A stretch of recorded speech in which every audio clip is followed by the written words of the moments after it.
በስልጠና የተገኙት የደቡብ ምዕራብ ኢትዮጵያ ሕዝቦች ክልል ፐብሊክ ሰርቪስና የሰው ሀብት ልማት ቢሮ ምክትል ቢሮ ኃላፊ አቶ ሳምሶን መለሰ የለውጡ መንግስት ከሚያካሂዳቸው ሪፎርሞች ውስጥ አንዱ ሲቪል ሰርቪስ ነው ብለዋል። በፌዴራል ደረጃ ተጀምሯል።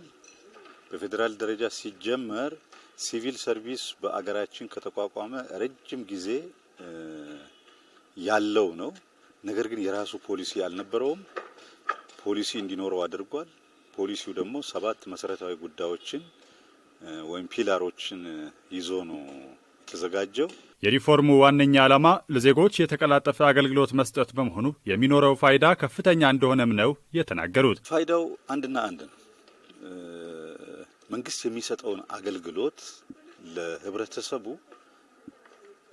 በተቀላጠፈ ፍትሃዊ በሆነ ተደራሽ በሆነ አቅጣጫ የማዳረስ ነው። ይሄን ለማድረግ ደግሞ ቅድም እንደምልህ 7 ፒላሮች አስቀምጧል።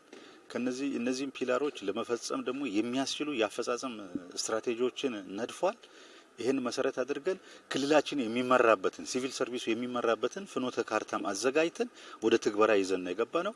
ዋናው ምንድነው? ህዝባችን የተቀላጠፈ አገልግሎት እንዲያገኝ ማስቻል ነው። ለተግባራዊነቱ ሁሉም የመንግስት ሰራተኞች ዝግጁ እንዲሆኑ መልእክት አስተላልፈዋል። የክልሉ ፋይናንስ ቢሮ ምክትል ቢሮ ኃላፊ አቶ መለሰ ኡሮ በሀገር በቀል የኢኮኖሚ ማሻሻያ ሁለተኛ ምዕራፍ ላይ ከተካተቱት ስትራቴጂ ጉዳዮች ውስጥ አንዱ የመንግስት አገልግሎት አሰጣጥን ሪፎርም ማድረግ ነው ብለዋል። በቅርቡም በተለይም በሀገር በቀል የኢኮኖሚ ማሻሻያ ሁለተኛው ምዕራፍ ሲደረግ ከተካተቱ ስትራቴጂክ ኢሹዎች ውስጥ አንዱ የመንግስት አገልግሎት አሰጣጥን ሪፎርም ማድረግ ነው።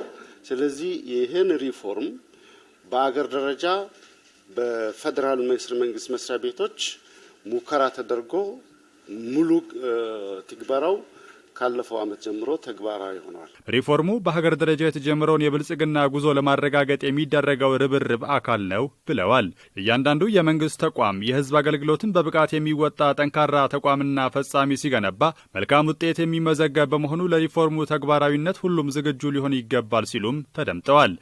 ሌሎች ቢሮዎችም ትግበራ ሙሉ ለሙሉ ገብተው ያሳኩት ይሄ ነው። ስለዚህ በአገልግሎት አሰጣጥ እንደ ዜጋም እንደ ፓብሊክ ሰርቫንት ግዴታ አለብን።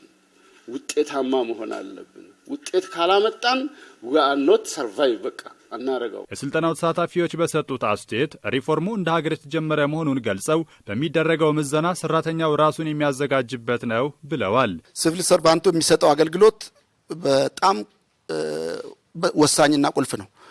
ዜጎችን እያንዳንዱ ዜጋ ጋር የሚደርስ ነው። የዜጋን የአገልግሎት ተቀባይ ዜጋውን እያንዳንዱን ጉዳይ የሚነካ ነገር ነው።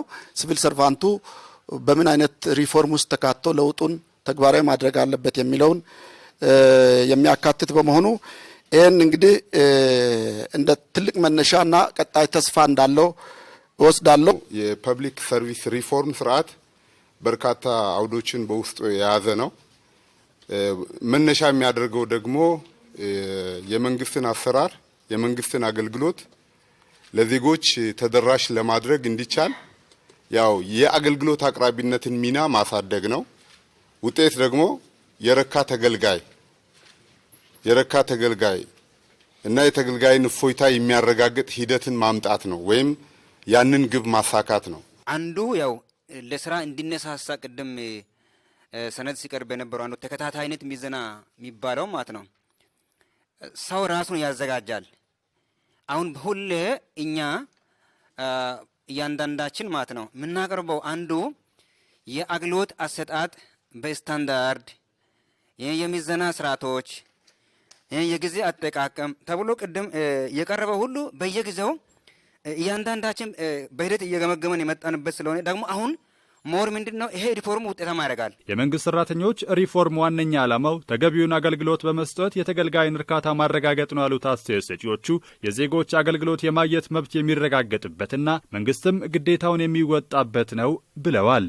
ዜጎች የሚፈልጉት አገልግሎት አለ፣ መንግስት የገባው ግዴታ አለ። የመንግስት አገልግሎት የሚቀርበው በመንግስት ሰራተኞች ነው። የመንግስት ሰራተኞች ደግሞ አገልግሎት የሚሰጡት ለዜጎች ነው ወይም ለተገልጋዮቻቸው ነው እና የተገልጋይ እርካታ ይፈልጋል ነው ባጭሩ ይህንን ሚት ለማድረግ የሚሰራ የሪፎርም ስርዓት እንደሆነ ፖዚቲቭሊ መውሰድ በጣም ጠቃሚ ነው።